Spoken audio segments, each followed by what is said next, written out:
Hathor may have started off as a source of milk and meat, but eventually she would be loved and idolised by millions of Egyptians, since she represented love, joy, beauty, and motherhood.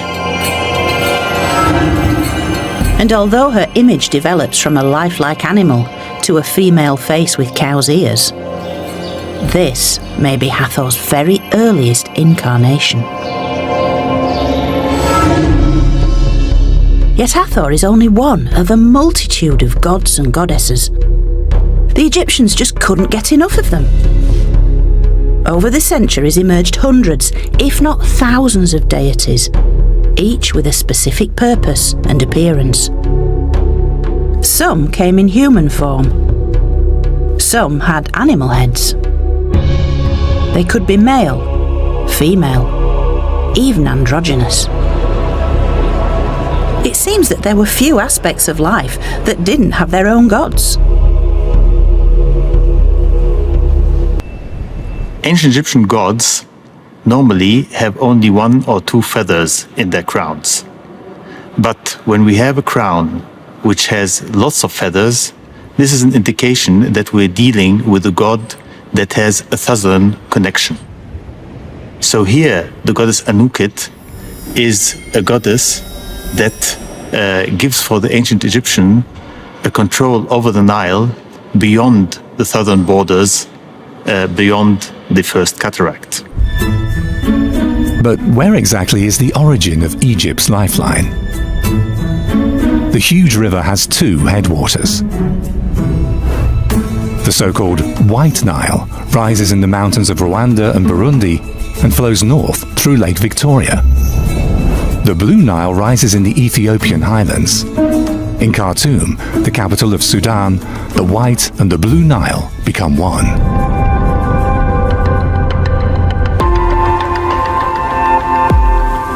The Egyptians celebrate the annual Nile flood with a special ritual. When the flood has reached a certain level, the pharaoh punctures the dams, and the water can pour out onto the fields. The ceremonial openings of the canals are attested to more than 5,000 years ago. How did this happen? How does kingship arise? It probably happens because for all periods, Egypt was organized by households. Households are like seeds, and basically the expansion of kingship was one household and its proprietor becoming more and more dominant, taking more and more villages, and even whole other governorates, whole other districts under his control. Throughout time, the kingship emerged as the household of households, which is what the word pharaoh means. It means the the greatest house. The annually recurring Nile flood guarantees prosperity and the wealth of the country.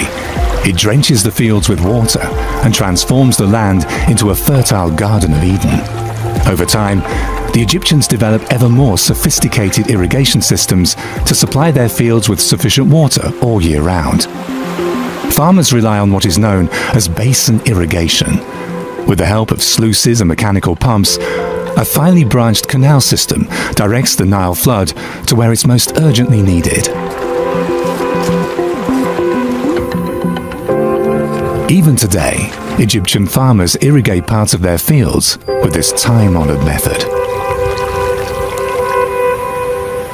We know that in the very earliest times, their gods resembled familiar things, the world around them, elements of nature and certainly animals. And over time, the animals, their forms, their shapes, their characteristics were distilled down into this sort of divine figure, each one worshipped for a different quality. In the case of the ram, they were worshipped for their procreative powers. In the case of the cow, for their nurturing, motherly instincts. Then of course you've got rather different creatures, the dangerous creatures, the ones that lived on the edges of the Egyptian world, the lions, the crocodiles, the jackals. But it wasn't just about finding the appropriate divinity. It was about gaining power over them. The goddess Sekhmet was a ferocious lioness and the bringer of death to humans. So the Egyptians transformed her into a deity as a way of controlling her destructive powers. By worshipping Sekhmet, it was believed that she could be placated and transformed into a more benign deity. On so many levels, the Egyptians were trying to tap into nature to affect the way that nature then in turn affected them. In many ways, Egypt's unique religion was the glue that held society together, uniting the population and underpinning almost every aspect of life. It's everywhere, in tombs, in temples, in everyday life. And yet, there is another, even more fundamental element, without which ancient Egypt would never have existed at all.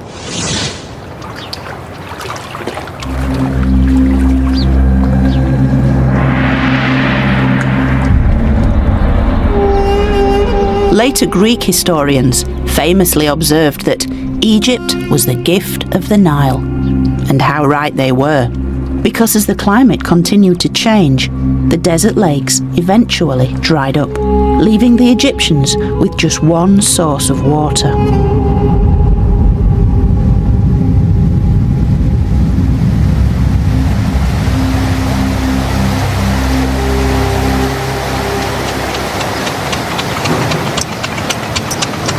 This is an incredibly special place. Located in modern Sudan, it nonetheless forms the very source of Egypt. For it's the place where two great rivers meet, the White Nile and the Blue Nile, which combine here to form the world's longest river, flowing from the heart of Africa and out into the Mediterranean Sea. Later, people built shacks and huts out of reeds and solid mud and sowed corn on the muddy soil of the Nile marshes. Ancient Egypt was divided into two territories, Upper Egypt and Lower Egypt. Lower Egypt lay to the north, where the Nile extended out with its several branches to form the Nile Delta. Upper Egypt, which stretched to Aswan, was to the south.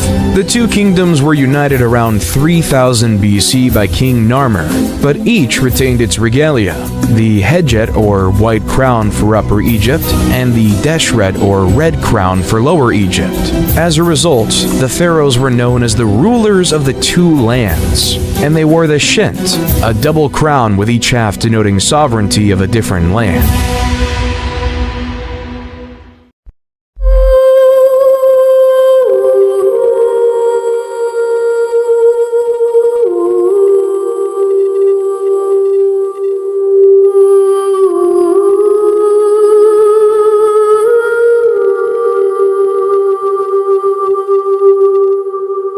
The pre-dynastic period in ancient Egypt is the period preceding documented history, encompassing around 6000 to 3150 BCE from the Paleolithic to the Neolithic age and on to the founding of the First Dynasty.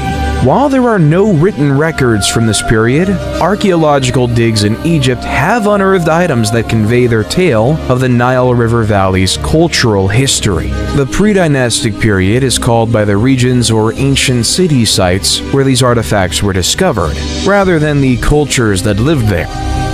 The Halfan culture thrived circa 30,000 BCE in the area between Egypt and Nubia, giving birth to the Cadon and Sibyllian cultures around 10,000 BCE, and the Hierophant culture. All of these cultures are hunter-gatherer societies that gradually grew more sedentary and settled into more permanent settlements based on agriculture. For much of the year, the wide, lazy White Nile is the main source of water, until annual rainfall in the Ethiopian highlands swells the faster-flowing Blue Nile. Today, the modern Aswan dams hold back these floodwaters, but until the 20th century, huge volumes of water and fertile silt surged downriver to flood the entire Nile Valley, bringing life and fertility to the desert that is Egypt.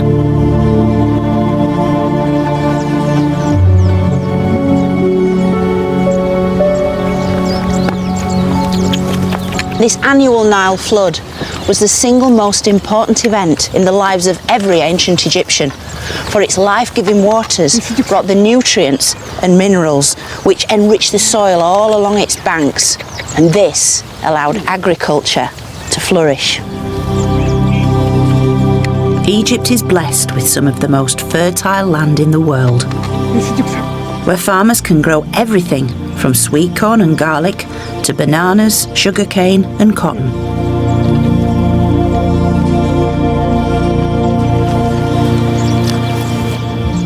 Badawi, it's quite intensive farming, isn't it? The land gives the people a lot, doesn't it? Yes, but we need to give the land also rest. We grow one time and we leave it for 1 month, then after we use the land again to grow again. That's amazing that it only needs 1 month rest time and then it can be planted again. Yeah, sometime 15 days, sometime 1 month. Yeah. But it really does emphasise that this land of Egypt has always been so rich and so giving to the people. It's always given the people everything they need.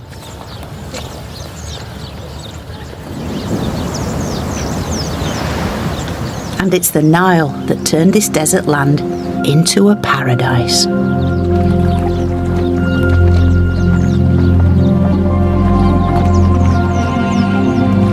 And 7,000 years ago, the people who could no longer survive in an increasingly desert landscape were forced to migrate towards it as their only source of water. So ancient Egypt took shape as these people came together along the banks of the Nile. In the north, settlements clustered around the Delta and the Fayoum, and in the south, around the Kenner Bend. This was the beginning of Egypt's so-called two lands, Upper and Lower Egypt, which developed into two distinct cultures.